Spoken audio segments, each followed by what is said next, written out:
Nasa pangangalaga na ng DSWD ang inabandonang sanggol na walang kanang braso na natagpuan sa gilid ng isang simbahan sa Ermita, Maynila. Patuloy na hinahanap ng mga otoridad ang mga magulang ng sanggol. Balitang hatid ni June Veneracion. Nakasilid lang sa paper bag ang sanggol na ito na tinatayang wala pang isang buwan na matagpuan sa Ermita, Maynila. Ipinanganak na putol ang kanang braso ng inabandonang babaeng sanggol.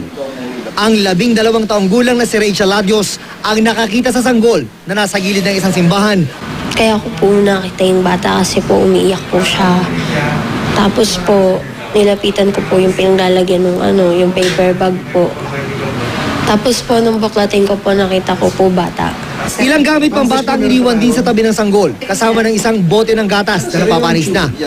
Dala ng awa, dinala ni Rachel sa kanilang barangay hall ang napulot na sanggol na maayos naman ang kondisyon makarang sumailalim sa medical check-up. Naramdaman ko po kasi na sa sobrang lakas po ng iyak, posible pong walang makakarinig. Siguro po may nagdaan po, ini-ignore na lang po yung naririnig nila. Sabi ng mga taga-barangay, kamakailan lang, isang fetus naman ang itinapon 1 metro lang ang layo mula sa pinag-iwanan sa babaeng sanggol.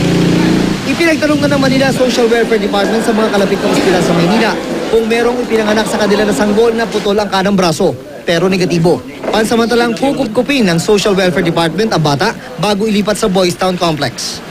Doon sa magulang, kung sino ka man, kung nasaan ka man, nasa amin tong anak mo, isa lang ay binibigay ko sa iyong assurance, no, wala kang pananagutan sa batas, makipag-coordinate ka lang sa akin. Kung gusto mo, lihim kang pumunta dito sa opisina ko, sa tanggapan ko, para matulungan kita na palakihin to. Sa mga may impormasyon o katanungan tungkol sa abandonadong sanggol, maaari kayong tumawag sa numerong ito. June Veneracion, GMA News.